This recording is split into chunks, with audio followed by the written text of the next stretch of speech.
Hi everybody, it's Jim Himes here, and it's Saturday afternoon, and unusually I am sitting in my office in Washington wearing a tie, not something I usually do on Saturday afternoons, but as you're probably aware, the House is voting today on, let's call it a piece of emergency legislation to stop the damaging initiatives that the Postmaster General, a very substantial Trump contributor, has made that has resulted in fairly substantial erosion in the quality of the service provided by the post office. And look, we know why this is happening. The president said so himself. The president does not want to see mail-in voting, even though we're in the middle of a pandemic, even though the president votes by mail, because he thinks it's not in his political interest. So my Republican friends actually are here saying, gosh, you guys are just making this all up.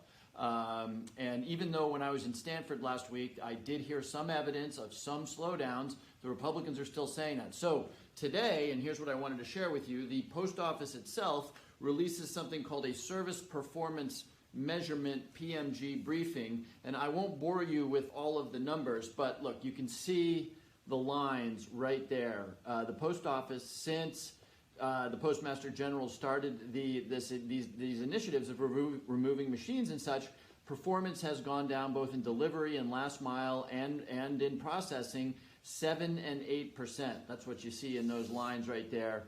Here is a slightly longer period of time. So this is what you need to see. Performance has gotten worse at the post office. And we know what's happening here because the president, as he always does, is not trying to conceal his selfish and self-oriented political activities.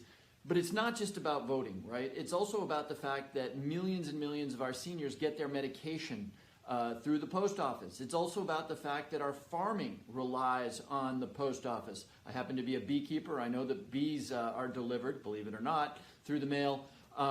Chicks are actually, I didn't know this, but apparently in the chicken farming industry, chicks are delivered through the mail, and there's some just awful stories about the delays actually killing a lot of chicks that are important to the poultry operations in this country. So look, this is about more than just the vote, but the vote, of course, is the core of our democracy. So I just wanted to, in addition to let you know what's going on and why I'm wearing a tie on a Saturday afternoon, you know what the president is trying to do here. He's trying to create anxiety. He's trying to create uncertainty around the election. So the way we need to respond is by making a plan, a fail-safe plan to vote, right? And polling places will be open. And by the way, we're going to make sure that polling places are open and adequate.